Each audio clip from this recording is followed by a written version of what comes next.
Today, I'm really excited actually to talk about these paints because I bought them less than a week ago, I want to say. Yeah, I think it was on Saturday for my birthday. Been doing a lot of shopping for this birthday. And I have been heavily using them. Some colors maybe more than others, but all in all, I really kind of got into these paints, and I'm excited to go back and look if there are more colors that I want to add. So these are Flashe, I want to say. I'm putting on my best French accent for this, and pardon my French. And they are just like, they're called vinyl paints. I'm not sure why, because vinyl usually isn't it like glossy or something? But these, like, one of the selling points of these is their matte finish. And also the jars, which, you know, I wasn't too convinced about, and maybe I talk about it later in the video because I'm recording this narration part after I filmed like all of the videos that you'll see here, like the rest of it. So I was a bit hesitant about the jar, but I'm really growing to like it. And I think maybe I'm also not super convinced about the white, that it's as kind of opaque as I would like it to be. So I'm going to try a different brand and see maybe I like that white better. But I definitely want a matte white, and like matte, yeah. White in my arsenal. And I don't know, I feel like this one, it's okay, but like the one from this brand, but I don't know if there isn't something a bit more punchy, or maybe I'll just go back to using gesso. Yeah, so let's talk a little bit about the colors. I decided to make this color wheel, and I just want to tell you which colors I got in case, you know, they kind of make you happy as well. So the yellow is called Sahara Yellow. The pink is magenta, and then the blue is ultramarine. And you see me just doing my color wheel. These are just these colors, these three with white. And the white really, it just, you know, shows you how much versatility you have when you get like super saturated paints. So I'm always kind of torn between, you know, mixing my own and then having convenience colors. And I think probably the best is, you know, to do both. And yeah, so you can get a really nice range of oranges and kind of these corally reds. And especially when you add white to them, I think then they are really like my kind of colors. But I might look for a Naples yellow and maybe like a warmer pink, because the only pink I picked up was the magenta one. So I'm going to try and see what they have in their range, if they have something that is really interesting. And then also maybe like a dark color or two, and some sort of green, like probably like a green, gold, olive green type of color. I think that would be a really good place for me. And, you know, I can feel like I have like my bases covered, let's say. And yeah, really enjoying this whole thing. These paints have been on my desk and I have been using them constantly. So it's one of those things that whatever you think on paper, kind of a product, you're not sure, then you start using it and suddenly you see that the kind of cons don't really play a role, and you just want to keep on using it. And that has been kind of my experience with this. So the green is called Veronese Green Hue. The red is Vermilion, and it's probably my least used one. And that blue is Royal Blue, and it's gorgeous. And I love it. And I've been using it with the ultramarine and with white a lot. Really enjoying that one. So let's get into the rest of the video with some color wheel chat. I want to take this opportunity and talk a little bit about the color wheel, like an observation that I made, but maybe I'm wrong. Okay, so my theory is that we are drawn to colors created by a specific triad. Maybe a primary triad, I'm not sure. But here's my explanation. Let's take a look at the color wheel. And you probably know, right, that every primary color can lean a bit, a bit cooler, like let's take yellow, for example. So you have the lemon yellows that lean more bluish, and then you have the kind of yellow oranges like Indian yellow that lean more red. And here's my theory. The one that you choose, so whichever one you choose that leans more green or red, will create the colors you love. Okay? So that's my theory. And you might be one of those very, very lucky people, and I am not cynical, I do mean lucky, that love all colors. I am not one of those people. There are certain colors on the color wheel that I really don't like, and example would be probably like very, I don't know, like true oranges that are very, very bright. I really don't like those, and I really don't like anything in this area, like these kind of forest spring greens. Like, I mean, these are not bad, but there are some greens that I just can't stand that color. It just doesn't do anything for me. When I see it in a painting, it's like a turn-off for me. So I don't like them. And I've noticed that the primary triad that I choose can't make them. So for example, speaking of those like super saturated, vibrant greens, spring greens, the best way to get them would be to mix a yellow leaning blue and a green leaning or a green leaning blue and a green leaning yellow, because they don't have any magenta or red in them. So they will give you these super saturated greens, which I hate. And that's why, not that's why, but I've never felt the need to have a lemon yellow and a blue like phthalo blue in my palette. And I don't feel like that I miss them, because I don't need them to make the greens that I like, which are slightly more earthy. So on the color wheel, they would probably be more, here, like these olive greens, green golds. I love those. And in order to get those, you need blues and yellows that lean more red, because that'll give you that earthy tone, that little bit of neutralizing. So you can see here with my ultramarine blue, that's my go-to blue, my favorite blue, the one that I couldn't live without. And then here is a very, very orangey yellow, which is my favorite kind of yellow. And you can see that the shades that they make are very dirty, very earthy. And I love those. I love them on both sides of, leaning closer to the blue or leaning closer to the yellow, but especially these. Now, you could say that this color kind of contradicts my theory, and I might have to agree on that, because I really love this. But I don't really think you could make this by mixing lemon yellow and like a phthalo blue. I think you would have to add some sort of white, or use like a different pigment. Like I usually like to use cobalt teal in my paintings, and I feel that's a pigment that is like difficult to mix from just like two primaries. Usually you will need to add like some white, or use a pigment, I'm repeating myself, sorry, like PG50, which tends to be like a bit more opaque. It almost looks like it has white in it.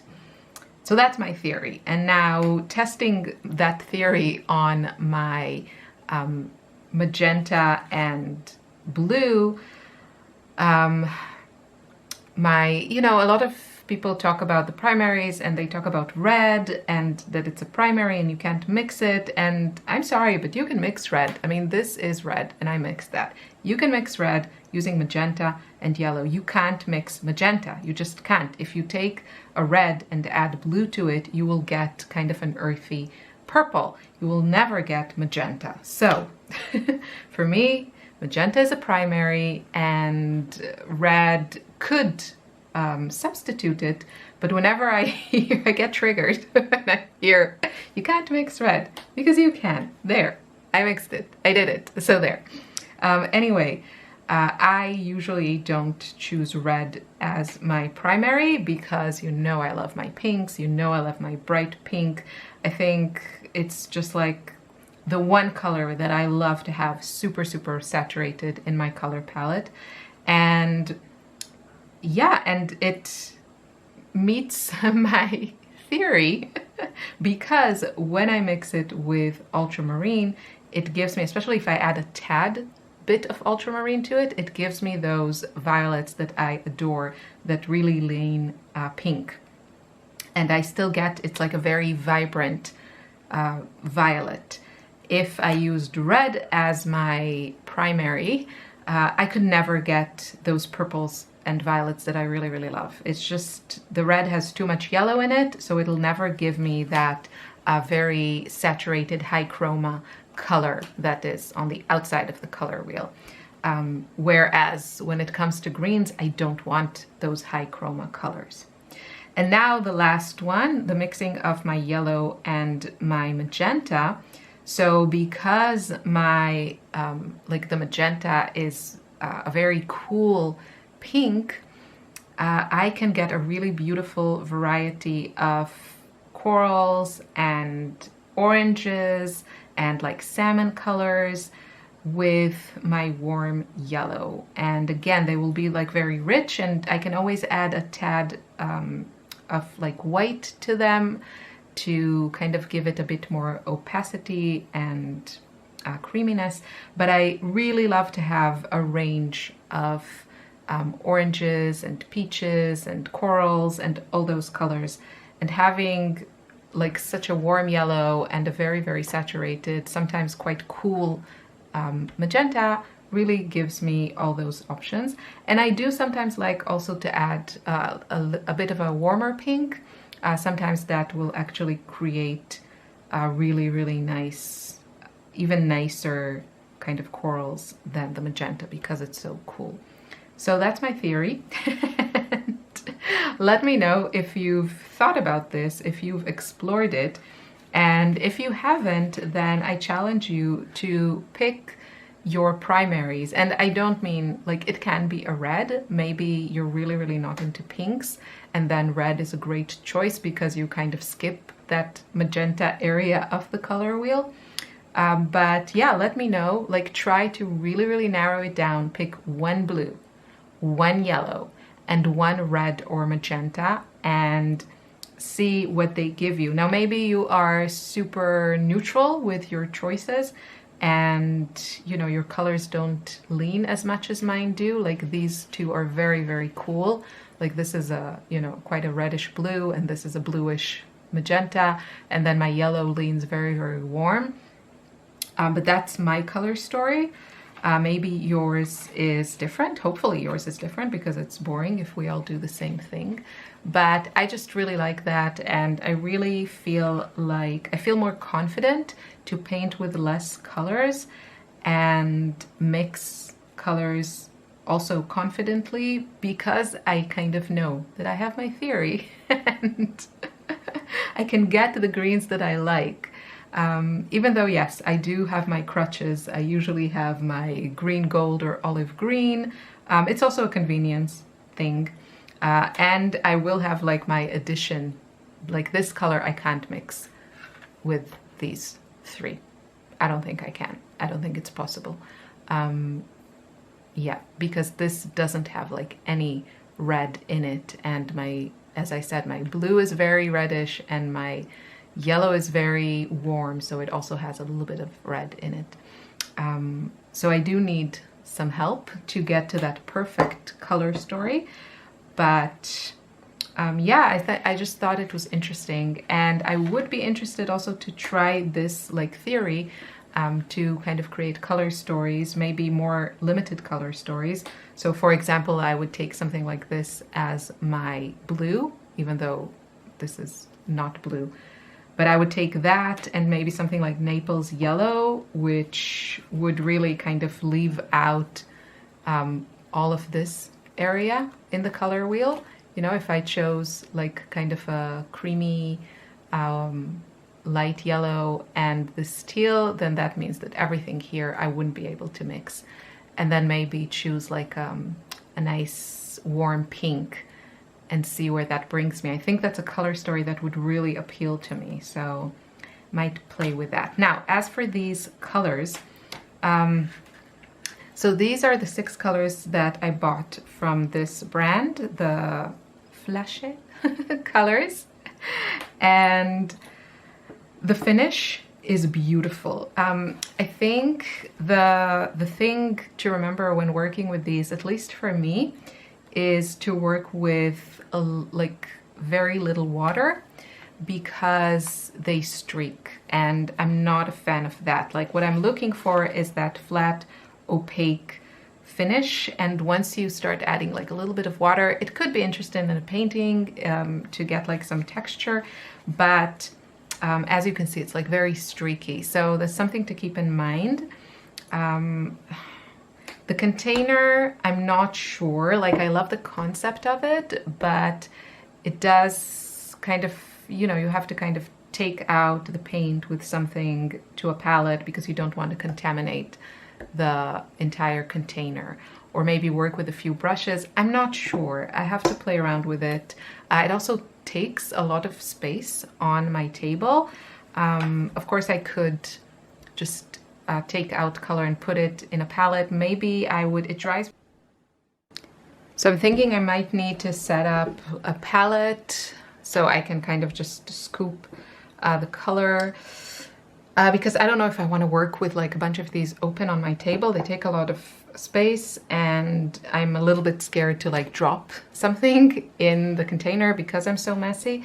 So I'm not convinced if this is something that would work for me. I think these come in smaller tubes, but I would like to, I mean, one of the things I like about this is the fact that I can reuse it and that it's glass, not plastic. So yeah, as for the colors, I really love all of these, and I actually also really love this other brand that I bought that I know, like I know both of these are available in my local store. As I said, that's a big plus for me. And also considering, I mean, they always looked kind of pricey to me, but when I think about it, the fact that you get also like a glass jar and you do get a decent amount of paint, these cost in my local store, just to give you an idea, because, you know, if you're hunting these down and maybe you're in the US, prices might be much higher. So maybe try to find something more local to you. But this one I think was a little bit under €9. I think it was like $8.70, something like that for the 125 milliliters. And this one I think was a little bit cheaper, was like €8, and this is 130 milliliters, even though it actually looks smaller. So interesting. So you get quite a bit of paint and you get the glass jar. And yeah, this particular one, I was talking about it in another video, you know, you're mostly paying for white paint. I mean, now looking at the camera, I don't even know. Okay, now you can see a bit the color, but this, it looks white. It's not white, it's actually a gorgeous color. I hope you can see that. It's really, really lovely. And I feel like I'm happy that I got this because I think it'll be like a really nice convenience color. But yeah, this is, you know, you're basically paying for white paint. I mean, it would cost roughly the same to get a jar of white paint. So I think it's okay, but obviously you get a lot more variety when you buy saturated paints that you can, you know, tone down and get like all of these options. But I really love these, and I'm really excited to, I think they're already dry, which is also fun. What I'm super curious about is painting on top of them.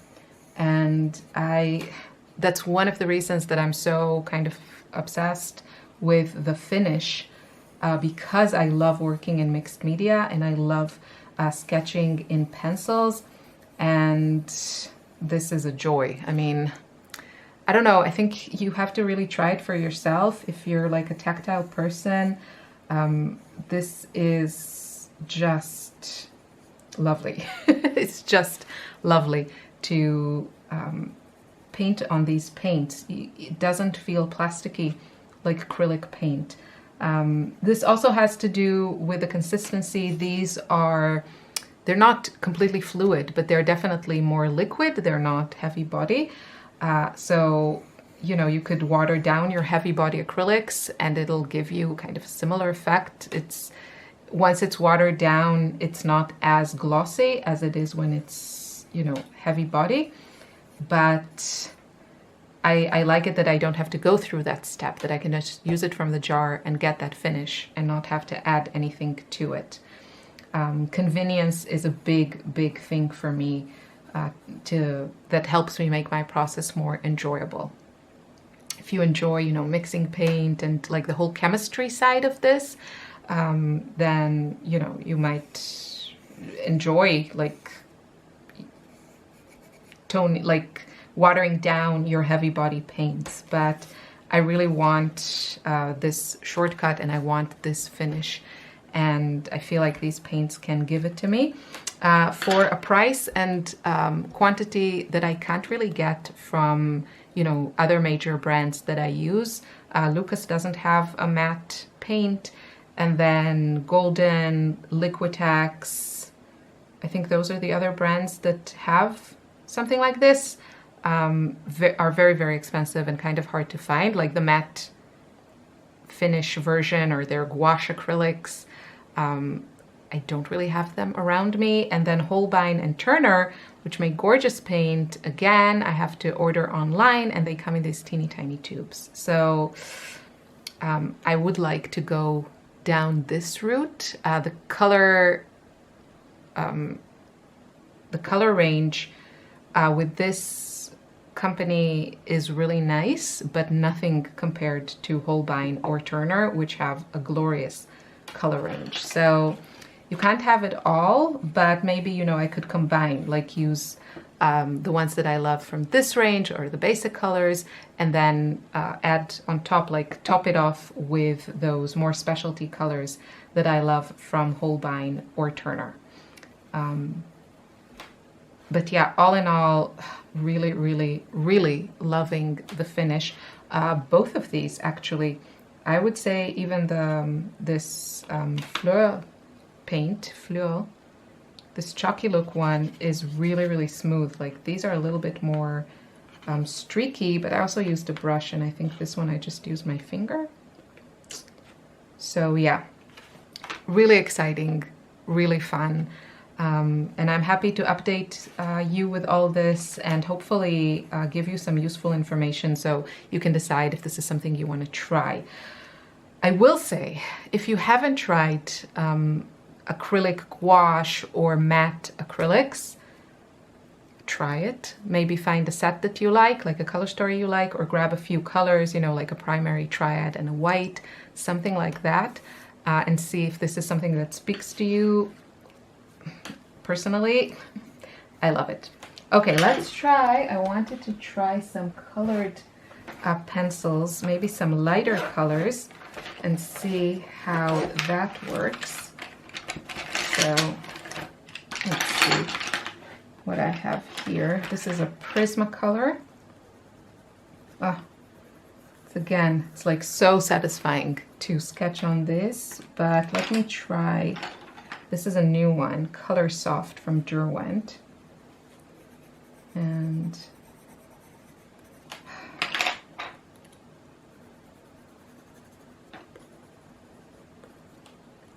this obviously works better with the lighter colors. I don't know, there's something about the Prisma. I try to find an alternative because I can't get them open stock easily, but I can't get away from them. They're just my favorite. Okay, this one is not working that great. This one is fine. This one is nice. So it kind of varies. Let's see what else I have here. This is another Color Soft.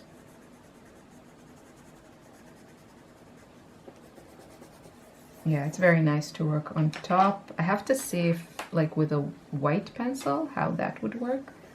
This is Light Fast from Derwent. It's just a gorgeous color. It's called Taupe. I love interesting neutral dark colors. Also light. Just love interesting colors. Sometimes the neutrals for me are harder to find than the, you know, the pinks or yellows. What did I want to try? Let's see, a gel pen. Ah, lovely. Just lovely. So another thing, if you love working in layers, if you love adding details with pencils or pens or chalk pastels or whatever, you know, this might be something for you. I love this color. This is green ochre. What are you called? Yeah, green ochre. This is from Caran d'Ache. They're luminance pencils. Super expensive, but also I think the Derwent, the Light Fast ones, I think are also quite pricey. Okay. I hope you enjoyed this video. I hope it was helpful. I will continue playing around. As you can see, I was so like unimpressed with this little planner, and seems like it's bringing me a lot of joy. So maybe because I was so, you know, not precious with it, that kind of motivates me to play.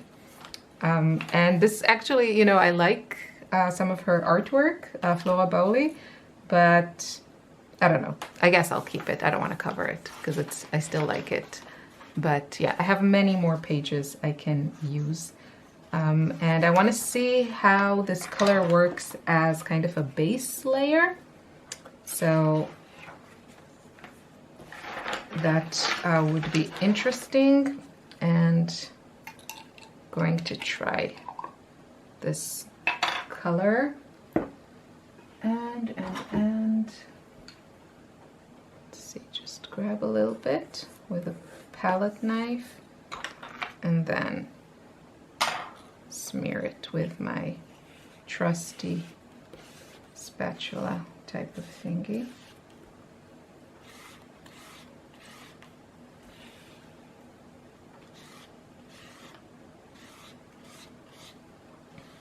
I feel like I don't want to rely on the Holbein gouache because, you know, I can't get it locally. So I always have to order it online, and it comes in such small tubes.